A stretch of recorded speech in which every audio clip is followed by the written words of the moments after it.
आसाम अरुणाचल सीमायाव गोग्लैनाय रुकसिनाव गिख्रंथाव लामा जाब्रबथायाव सासे फरायसानि जिउ खहा। दिनै सानजौफु समाव आसाम अरुणाचल सीमायाव माहारियारि राजा लामा 512 रुकसिनाव मोनसे दुखुनांथाव जाब्रबथाय जायो। मिथिनो मोननाय बायदिब्ला जनाय गोजौसिन गेजेर फरायसालिनि फरायसा बिरेन थापाया आनजाद जोबखांनानै साइकेलजों जनायनि लेखु जेलेमाव थानाय गावनि न' फारसे थांगासिनो दंमोन।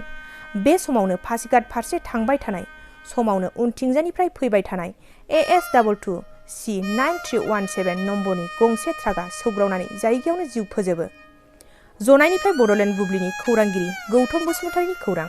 এনেকা তাইছে মানে তাই সাইকেল নিজৰ ৰাস্তাৰ পৰা গৈ আছে, পিছফালৰ পৰা লাইন ট্ৰাক একটা আহি পেলাই খুন্দা মাৰি দিলে। ল'ৰাজনৰ নাম কি? কি কৈছিলে? বীৰেন থাপা। বয়সটো 14 বছৰ।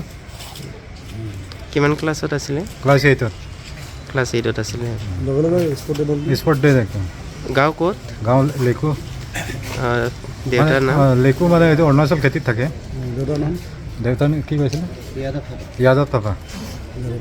सेरफांगुरि बाजार शोरूमा क्रिसमासनि धमाका अफार लाबोदों। क'क्राझार जिल्लानि सेरफांगुरियाव थानाय फुंखा एन्टारप्राइज बाजार शोरूमा 15 डिसेम्बरनिफ्राय 31 डिसेम्बरसिम क्रिसमास धमाका अफार आरो एक्सचेन्जनि खाबुफोर होगासिनो दङ।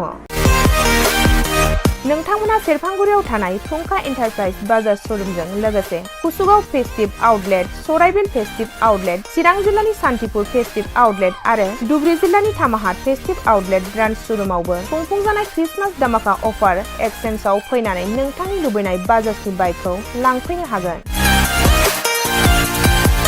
बाजाजनि बाइक सालायनो मोजां मोनग्रा रायजो राजाफोरनो फुंखा एन्टारप्राइज बाजार शोरूमा लोगोसे मोजां अफारफोरबो लाबोदों। बेफोरनो जाबाय 90% लन, गंनै हेलमेट फ्रि, केस होनानै बाइक बायगिरिफोरनो 1000 रां केशबेक हरफिननाय जागोन आरो क्रिसमास धमाका अफार एक्सचेन्जजों लोगोसे बाइक बायगिरिफोरनो गांसे ब्लेंकेट फ्रि हरफानाय जागोन।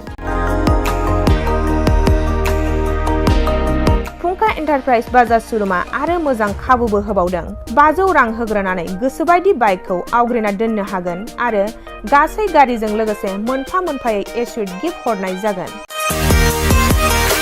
आबुङै मिथिबावनो थाखाय 8158722656 आरो 9101547892 जानबुं नम्बराव खौरां लाहरनो हागोन।